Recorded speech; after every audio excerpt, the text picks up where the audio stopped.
আশহাদু আল্লা ইলাহা ইল্লাল্লাহু ওয়াহদাহু লা শারীকা লাহু ওয়া আশহাদু আন্না মুহাম্মাদান আবদুহু ওয়া রাসূলুহু।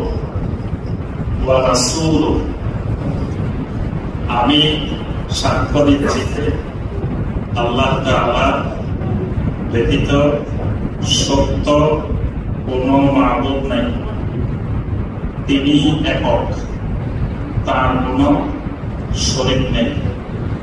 আমি আরো সাক্ষ্য দিচ্ছি যে মুহাম্মদ সাল্লাল্লাহু আলাইহি ওয়াসাল্লাম তার বান্দা এবং রাসূল। আলহামদুলিল্লাহ।